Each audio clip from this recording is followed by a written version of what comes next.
জয় গুরু। পরম দয়ালু শ্রীচরণে আমার শতকোটি প্রণাম।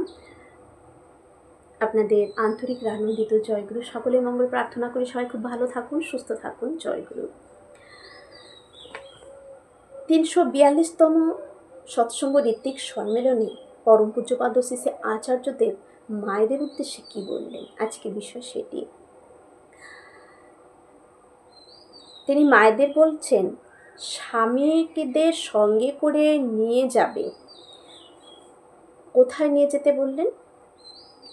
আচার্যদেব বলছেন, আমি চিরকাল দেখে এলাম উৎসব মঞ্চগুলিতে পেছনে বিরাট ব্যানার, তার সামনে সব শাড়ি দিয়ে বসে প্রবীণ ঋত্বিকগণ, যখন যার পালা আসবে তিনি উঠে বক্তৃতা দেবেন, এটাই ধর্মসভা।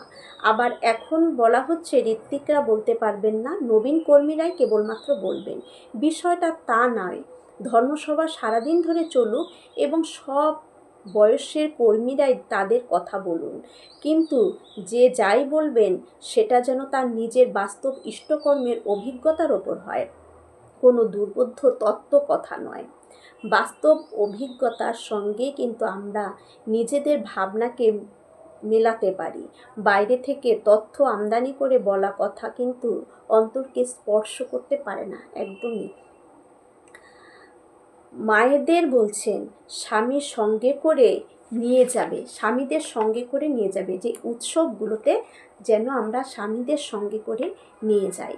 অধিকাংশ উৎসবে দেখি 70% মহিলা, 30% পুরুষ। এটা কেন হবে? ছুটি নেই, অফিস আছে, এসব অজুহাত দেয়। অধিকাংশ উৎসবই তো হয় ছুটির দিনেই। তোমরা তোমার ভাইয়ের বিয়েতে স্বামীকে যেন তেন প্রকারণে নিয়ে যাও তো, তাহলে ঠাকুরের উৎসবে যেতে আপত্তি কেন? মায়েদের বললেন, তোমার ভাইয়ের যদি বিয়ে হয় তখন তোমার স্বামীকে যেভাবেই হোক কিন্তু নিয়ে যাবে। রেখে কি যাবে? রেখে যাবে না, নিয়ে যাবই। তাহলে ঠাকুরের উৎসবে যেতে আপত্তি কেন? ঠাকুরের উৎসবের বেলায় কেন ওভাবে আমরা নিয়ে যাই না? পরিবার নিয়ে সবাই মিলে আমরা বেড়াতে যাই না? অগণন যুক্তি, একটারও ভিত্তি নেই। ঠাকুরের জন্য সময় নেই, কিন্তু পরিবার, প্রতিবেশীর শ্রাদ্ধ, উপনয়ন, বিবাহ এবং নানা সামাজিক অনুষ্ঠানে দোকানের ঝাঁপ বন্ধ করে চলে যায়। এটা তো অভিশিপ্ত নয়? দেখুন, কথাগুলো তো ঠিকই। কিছু একটা অনুষ্ঠানের যখন আমাদের নিমন্ত্রণ আসে, আমরা কিন্তু যারা ব্যবসায়ী তারা এমনও হয় যে দোকানের ঝাঁপ বন্ধ করেও তারা চলে যায়। তাহলে ঠাকুরের উৎসবের বেলা কেন এত অজুহাত আমাদের আসে? যাকে নিয়েই যিনি সব করাচ্ছেন, সব কিছু দিচ্ছেন, এটাই আমরা বুঝতে পারি না। এই আসলের বেলায় আমাদের অজুহাত চলে আসে। জীবনের সব থেকে যদি আসল কিছু থাকে সেটা কিন্তু এই ঠাকুর। আমন্ত্রিতদের সবার আগেই দীক্ষার কথা বলবে না, বীরের মতো বলবে, ঠাকুর ধরে আমার কি হয়েছে? ঠাকুর তো আসনে বা মন্দিরে নন, তিনি আছেন আমার হৃদয়ে। আর ঈপ্সিত যা সেই মোতাবেক কাজ করবে। আলো আছে বলে দেখতে পাই, ঠাকুর সেই আলো।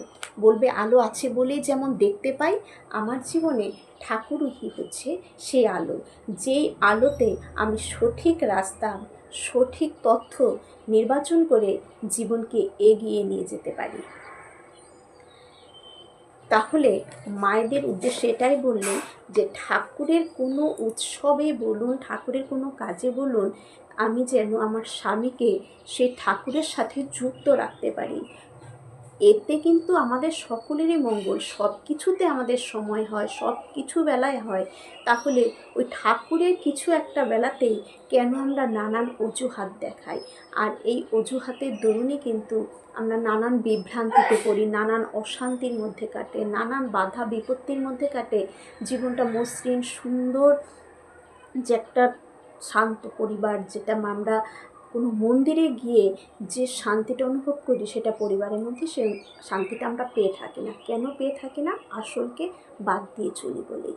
সবার মঙ্গল প্রার্থনা করি, সবাই খুব খুব ভালো থাকুন। ঠাকুরকে নিয়ে জয়।